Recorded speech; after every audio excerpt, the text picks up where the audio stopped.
Vamos con la virtualidad y hoy vamos a generar nuestro acápite teórico.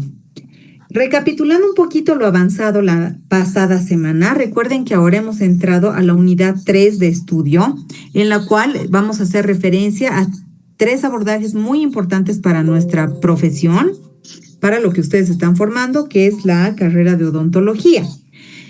En esta unidad vamos a abordar lo que es la caries, lo que es la patología pulpar y lo que es la patología periodontal. Ya, entonces la clase anterior, recapitulando un poquitito, recuerden que nosotros hemos generado la introducción a lo que es esta patología denominada caries, ¿ya? Y lo más importante que hemos hecho la clase pasada ha sido precisamente recordar ciertos términos o aprender ciertos términos que lo van a escuchar muchísimo a lo largo de esta unidad, de nuestra unidad 3 de estudio, ¿ya? Entonces, le quiero pedir por favor a alguien si puede activarme su micrófono e indicarme si se está compartiendo la presentación. Sí se ve, doctor. Sí, muchísimas gracias, les agradezco. Una segunda pregunta. Yo recuerdo que hemos generado todo el aprendizaje del repaso de ciertos términos, ¿verdad? ¿Hasta ahí hemos quedado la clase previa o hemos podido avanzar un poquito más? Hasta ahí hemos quedado, doctora, hasta Perfecto. biofilm. Ah, muy bien, está muy bien, súper. Estaba correcto, entonces. Hemos repasado todos estos términos, hemos aprendido estos términos. Entonces, vamos a continuar ahora con lo siguiente. Bueno. Entonces resulta de que no siempre existe una situación de homeostasis en el cuerpo, ¿cierto? Lamentablemente en muchos casos se irrumpe este equilibrio y obviamente suscita un fenómeno que se llama enfermedad, un cambio. ¿Por qué? Porque ya no vamos a estar en un estado de simbiosis, ¿no? Al contrario, va a haber una disbiosis, ¿bien? Y la disbiosis se puede ocasionar por varios elementos. Por ejemplo, dentro de estos elementos que generan disbiosis a nivel de la microbiota oral, por supuesto va a estar desde los más básicos, como ser los agentes químicos, entiéndase el alcohol, el tabaco, cigarrillos, ¿no es cierto? Ay, perdón. Otro elemento importante también que genera disbiosis es el tipo de dieta que lleva el individuo. De pronto algún tipo de cambio en el pH, los nutrientes que va a utilizar para alimentarse e incluso el medio ambiente. Todos estos elementos lo que hacen es generar una disbiosis.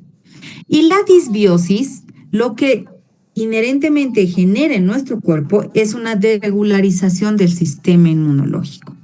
Muchas veces con repercusiones a nivel de la cavidad oral, como por ejemplo con enfermedades periodontales, otras veces con enfermedades a nivel de la mucosa oral, incluso con, por ejemplo, una candidiasis. Pero es más abordar otros espacios que no necesariamente van a ver la cavidad oral.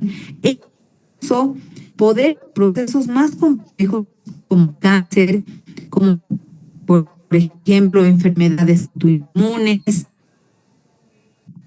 enfermedades inflamatorias y hasta el oral.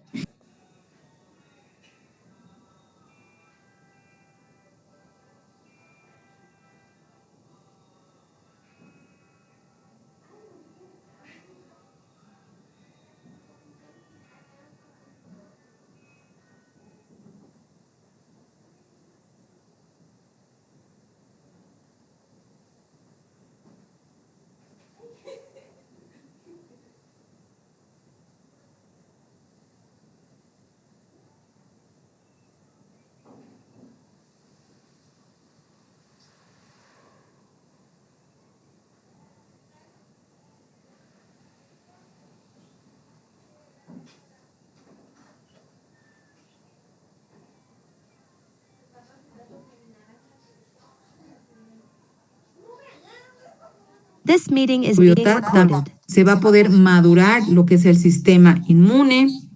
Nos ayuda también para la síntesis de vitamina K, de B12, de folato. Realmente actúa a nivel también del hígado, porque tiene una actividad productora y depuradora muy parecida a la que tiene el hígado. Entonces, ayuda también a este órgano para poder generar ese equilibrio.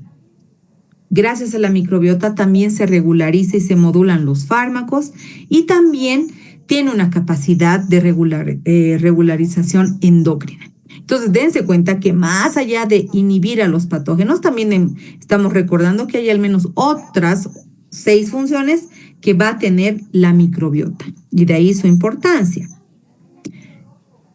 ¿Cuáles son los factores que determinan cómo está compuesta la microbiota oral? Es decir, ¿por qué esta microbiota varía en un niño, en un adolescente, un adulto mayor, un lactante, por ejemplo, un recién nacido? ¿Por qué? ¿Cuáles son esos factores?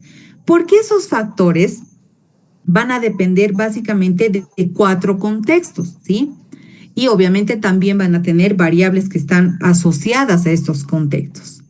Los factores que determinan esta composición de la microbiota podemos entenderlos y agruparlos desde un punto de vista de la edad, ¿sí? Desde un factor correlacionado al huésped y al ambiente, al hábitat y por supuesto a esta capacidad de maduración que va a tener el biofilm. Si desglosamos estos factores, es importante entender que sí hay variables asociadas, por ejemplo, al primero, al de la edad. ¿Por qué? Porque con la edad, por supuesto, que hay cambios que va a sufrir el huésped con sus hábitos. No es lo mismo un lactante que se nutre exclusivamente y a requerimiento de la leche materna que, por ejemplo, un adulto, ¿no es cierto? Un adulto que, por ejemplo, tenga malos hábitos alimenticios. La edad tiene que ver también con la transferencia horizontal de los microorganismos, ¿cierto? Yo les decía que desde el momento que nacemos, por el canal del parto vaginal, o sea, por una cesárea, nuestras mamis nos han regalado esta biota, ¿no es cierto?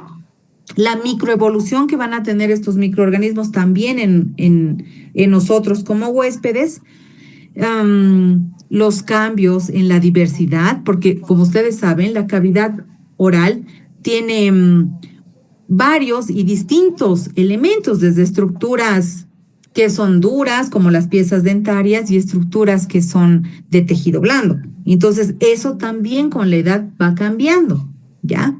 Cuando nosotros hablamos del huésped y el ambiente, claro, nosotros como seres humanos estamos muy vinculados a factores genéticos. Es importantísimo en nuestro ser el sistema inmunitario, ¿cierto? El ambiente en el que vivimos, los hábitos que tenemos, son buenos, son malos, saludables, no saludables, ¿verdad? E incluso la dieta que tenemos, rica en carbohidratos o más bien rica en proteínas o frutas y verduras. Todo eso tiene que ver en cómo está constituida nuestra microbiota. En cuanto al hábitat, claro, ustedes piensen, los microorganismos buscan lugares para vivir donde realmente se sientan cómodos. Por ello buscarán, por ejemplo, lugares con oxígeno, otros buscarán lugares sin oxígeno. ¿Dónde van a quedarse estos microorganismos, ¿no? En superficies. Recordemos que nuestra cavidad oral está formada por diente, que es tejido duro, tenemos mucosa, tenemos a la lengua, una zona muy importante que es el surco gingival. Entonces, de acuerdo a sus apetencias y gustos, estas bacterias van a escoger pues en cuál de estas estructuras van a crecer, se van a alimentar y por supuesto reproducirse. Y esto dependerá también del tipo de estado nutricional que tenga el individuo, ¿no? Acá tiene que ver el pH, el tipo de higiene oral que tenga el individuo, cuánta cantidad de flujo salival tenga, porque también recuerden que eso varía de ser humano a ser humano, y esta capacidad constante de descamación que tiene nuestra mucosa oral, ¿ya? Si hablamos del factor de la maduración del biofilm, entonces acá, ¿qué se valora del biofilm? En el biofilm vamos a considerar la densidad de este biofilm, el ambiente, el lugar específico donde se ha formado, qué colonias primarias, secundarias, terciarias se han generado y cómo interactúan estos primeros, segundos o terceros colonizadores, ¿ya? Piensen ustedes que en todo esto algo que se comparte en común es la respuesta inmunitaria que tenga el individuo, ¿no? Y a esto también, por supuesto, le vamos a sumar la higiene oral. Bueno, entonces, cuando nosotros hablamos del ecosistema bucal, ¿qué tenemos que saber de ello? Hemos entendido, sabemos desde nuestras materias básicas en primer año que sí, efectivamente, la cavidad oral es una cavidad que tiene un conjunto de tejidos que son diversos y en ellos coexisten numerosos microorganismos, ¿verdad? Y estos microorganismos en esta cavidad oral lo que están haciendo es conformar un verdadero ecosistema. Entonces, en este ecosistema bucal, ¿qué va a pasar? Va a pasar que se va a generar una comunidad de diferentes seres o elementos bióticos. Bios, vida. Entonces quiere decir que en este lugar en particular, que es la cavidad oral, están pues presentes elementos vivos, ¿no es cierto? Claro, nosotros como seres humanos somos seres bióticos. Y los microorganismos también, pues, porque a pesar de su minúsculo tamaño, microscópico de hecho, son seres bióticos, tienen vida. Entonces, ser humano y microorganismos estamos totalmente vinculados e interactuamos todo el tiempo, ¿sí? Ahora, nosotros como seres humanos y estos microorganismos también tenemos que interactuar, los que se llaman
This meeting is being recorded. A nivel de multiplicación entre ellas, ¿no? Siendo así, por ejemplo, que en las mucosas de estos ecosistemas primarios, cavidad oral, ¿qué vamos a encontrar? Por ejemplo, en las mucosas es muy fácil encontrar Streptococcus viridans. Si habláramos de los labios, por ejemplo, ¿no? Estafilococo epidermidis, estafilococo aureus, micrococo. Si hablamos de los carrillos, mucosa yugal, las mejillas, ¿no? Streptococcus viridans también, vamos a hallar mucho Streptococcus mitis, sanguis, salivarius.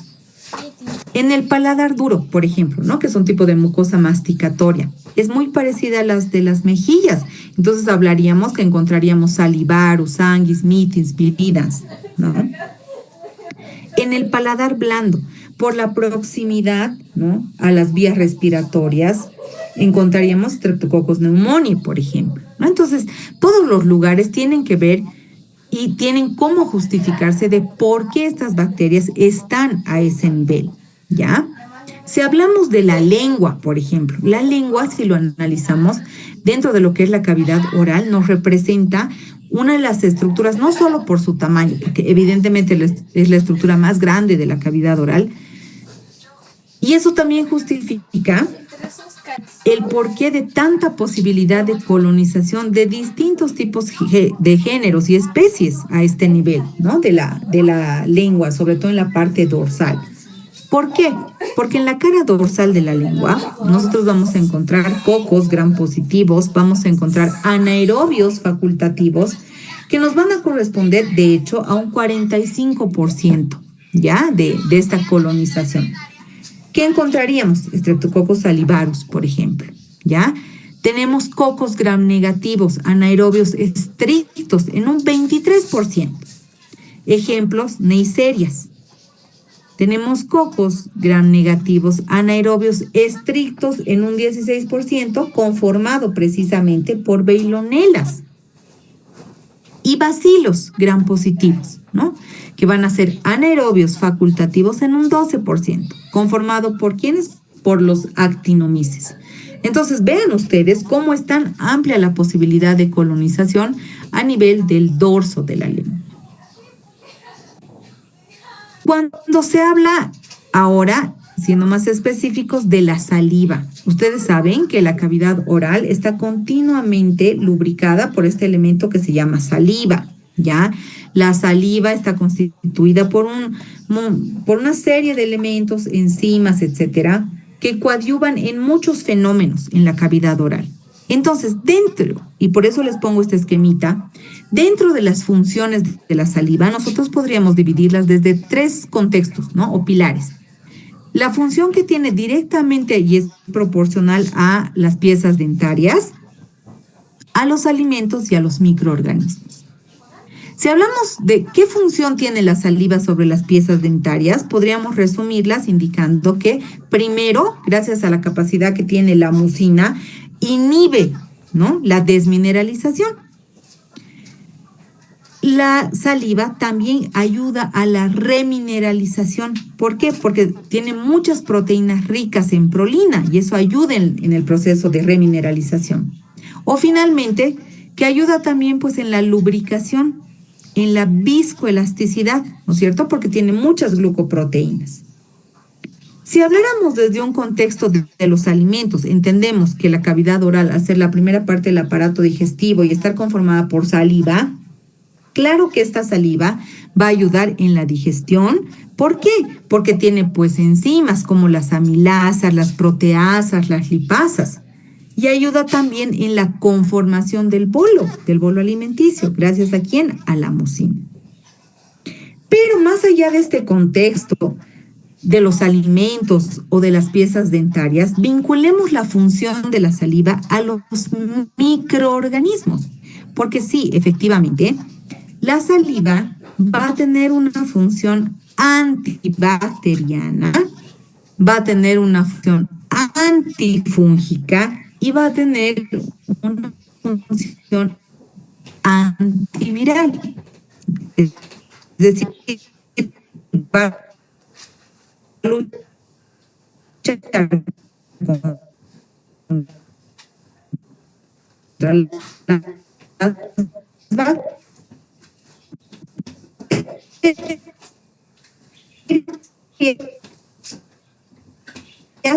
nivel lo que vamos a encontrar es el líquido crevicular, ¿sí? Y eso es un elemento importante dentro de la cavidad oral también. El surco gingival sufre cambios, ¿sí? De acuerdo a si este está sano o, al contrario, no está sano. Si este surco gingival, ¿sí? Es sano, entonces, ¿a quiénes encontraríamos? ¿Qué bacterias estarían? Básicamente, este surco gingival estaría colonizado por anaerobios facultativos, ¿bien? Dentro de los cuales los principales a citar serían cocos gram positivos, ¿no? Como el sanguis, mitis, oralis y gordón. Todos ellos estarían colonizando un surco gingival normal. Pero ¿qué pasa? Cuando este surco gingival se halla enfermo, ¿sí? Cuando ya hay una patología a este nivel del surco, ¿qué pasa? Que lo que vamos a encontrar principalmente van a ser bacilos gram negativos. Entonces, los bacilos gram negativos son periodontopatógenos. Son estas bacterias que sí van a causar enfermedad periodontal, periodontitis.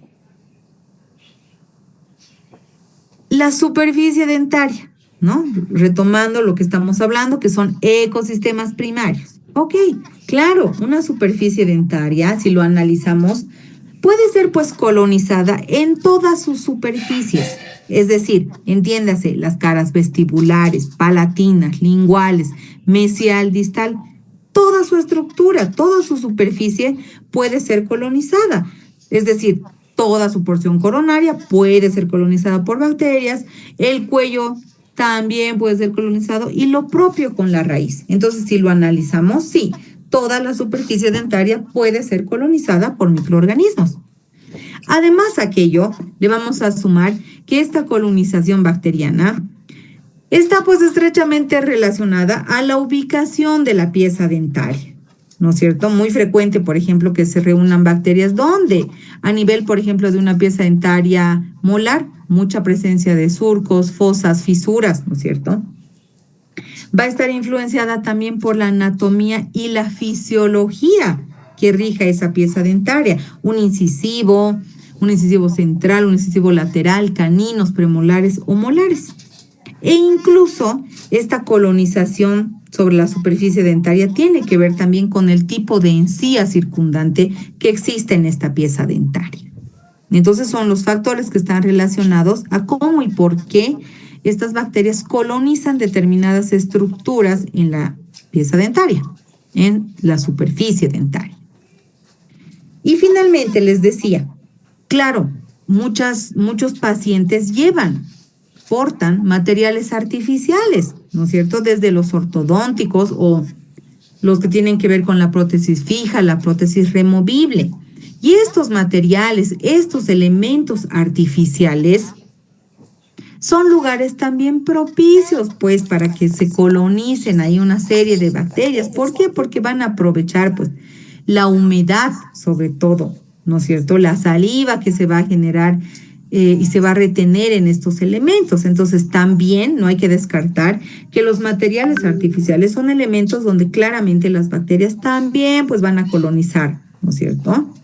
Aunque son abióticos estos elementos, ¿verdad?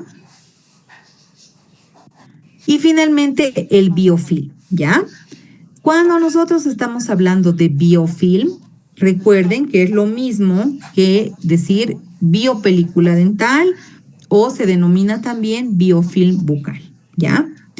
En este biofilm existen bacterias que se llaman sésiles y existen bacterias que se llaman planctónicas. Quiere decir, todo biofilm va a estar constituido por las denominadas bacterias sésiles y las denominadas bacterias planctónicas.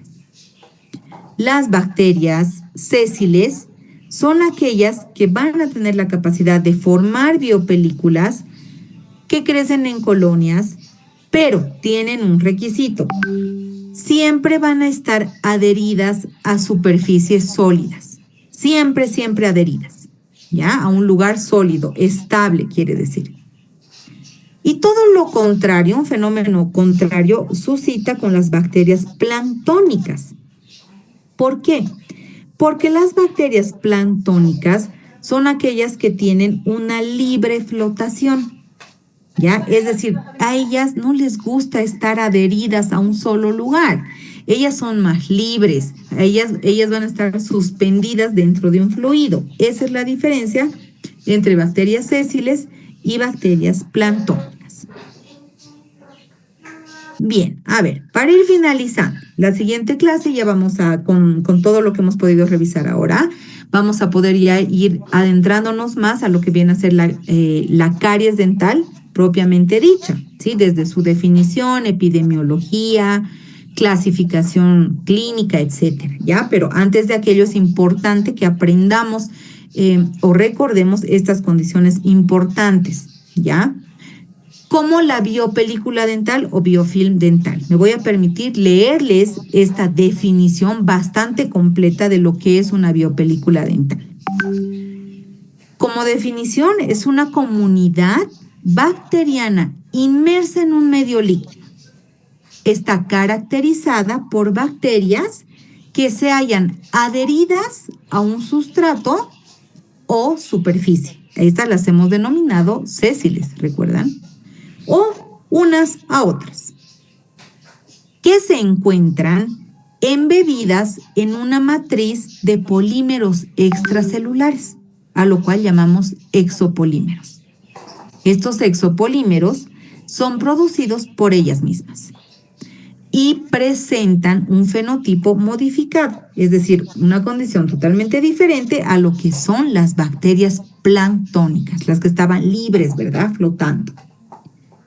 Esto en cuanto al grado de multiplicación celular y de expresión de genes. Esta me ha parecido una de las definiciones más completas que pueden manejar para lo que hace referencia a la biopelícula dental o biofilm dental. Muy bien, entonces, claramente el biofilm es una situación compleja en el contexto de que hay toda una organización. ¿Para qué? Para que existan colonizadores tempranos. Vean ustedes el esquema a su mano derecha. Cada uno de sus colorcitos representan géneros y especies bacterianos. Algunos van a iniciar este proceso de construcción de este biofilm y luego de tener estos colonizadores primarios o tempranos van a adjuntarse otros. Por eso también hay una diferencia entre, el biofilm supragingival, supra, por encima quiere decir, ¿no? Y el biofilm subgingival. Entonces, para ir terminando nuestra clase teórica del día, ¿ya? Porque estamos bastante bien en nuestro avance. ¿Cuáles son las características de la biopelícula dental? Primero, la biopelícula está conformada por distintas comunidades ecológicas. En esta biopelícula hay todo un sistema bastante bien organizado, circulatorio, no solo de nutrientes, sino también de agua. Existen numerosos microambientes por toda la complejidad que la cavidad oral representa.